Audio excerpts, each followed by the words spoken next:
Hi. Okay, bear with me. I've never filmed a video before, so I don't even think there's going to be editing to this, so sorry. But I have a taxidermy collection that I kind of wanted to just show off. I have some really cool pieces. I think they're cool.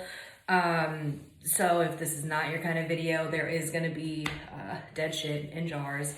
Everything is ethically sourced, but I'm just going to jump in. Some of these I started out as a collector. So my very first one here.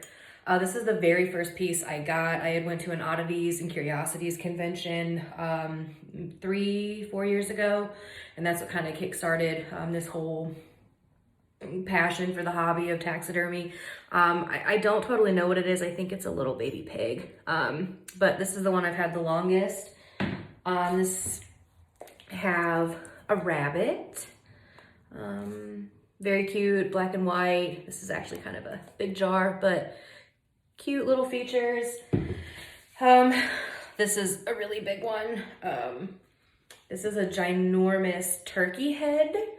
I got this at the Oddities and Curiosities convention this year, so actually not too long ago, a couple weeks maybe, but here is that. This is the first one I ever did on my own, so it is a little baby cat. The jar is super cute. But yeah, this was the first one I ever did. It was about a year ago, I think, that I did taxidermy on my own for the first time, so I'll kind of point out which ones are mine that I've done. Cool little frog.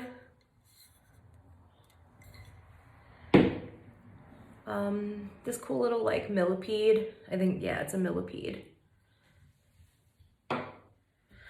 This squid. I got this at the Oddities Curiosities convention as well. Its little tentacles are super cute. It's probably gonna be hard to see, but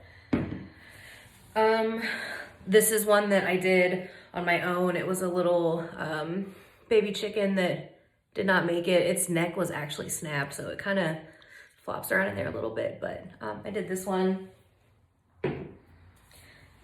This is a sheep brain. Very cute. I have a little chicken head. I did not do this one. I got this from the Oddities Curiosities convention as well. This is the hip bone of one of my cats, Potato, who's actually right here. This is Potato, but he had to have his hip removed when he was a tiny little baby, a couple months old, and the vet let me keep it. I have a jar of teeth. I got this from a seller off of Facebook, but yeah, just a jar of assorted teeth. This is one I did on my own as well. It was 3 little baby kittens that did not make it. So I did keep them together.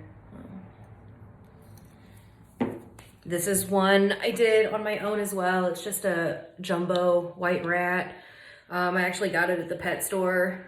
It was dead. It was dead. It was in the frozen section. It's a feeder rat.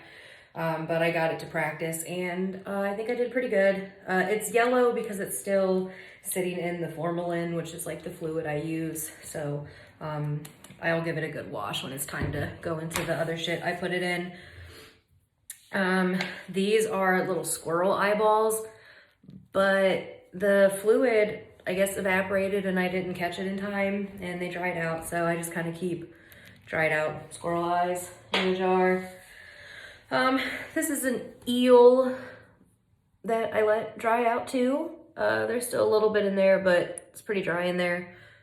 But, oh, and it even came with this cute little fish charm. Here we go. I have a cool, like, dung beetle. And this cool little stand. I got this from a seller on Etsy. This I also got from Etsy. Look, first off, the stand is beautiful. It's like super ornate, this like gold. And then it has a bug on one side, and like, oh, can you see the little, probably not, the little, there's like a little smiley face almost on the markings, and then the other side has one as well, but it's super, super cute. And the background is kind of like, you can't, it's hard to tell, but it's like a glittery pink, so super girly.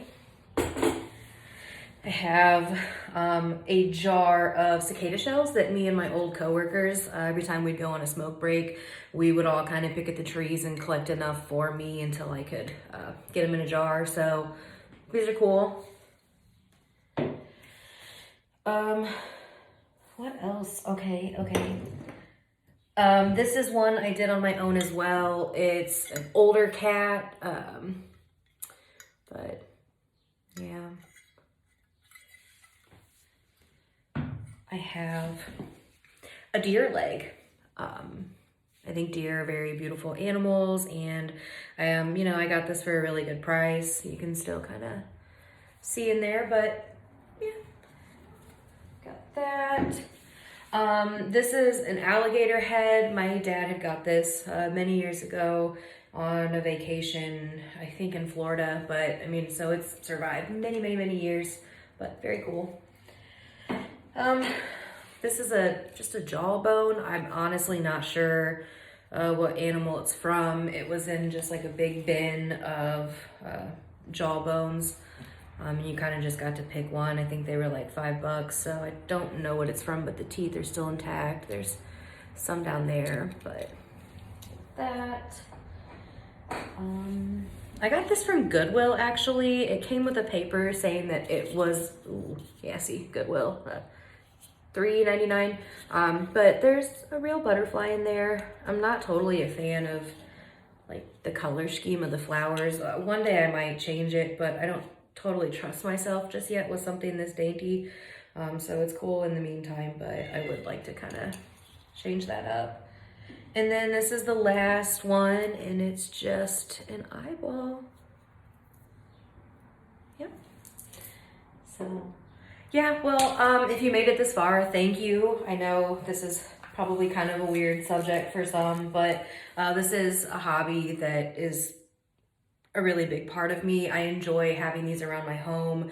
You know, it's kind of a way that you can keep, you know, these animals, you know, give them a second chance, because, you know, I see beauty in them. Some people see weirdness. I see beauty in the death and just, you know, giving an animal a second chance, you know. If it wasn't for me, this little baby kitten would be burned or buried somewhere, but instead I have, I believe, her in my living room, and I just kind of look over sometimes and just admire the work that I did, the preservation, the entire hobby of this, the everything. So, well, thank you if you watched this far. Bye.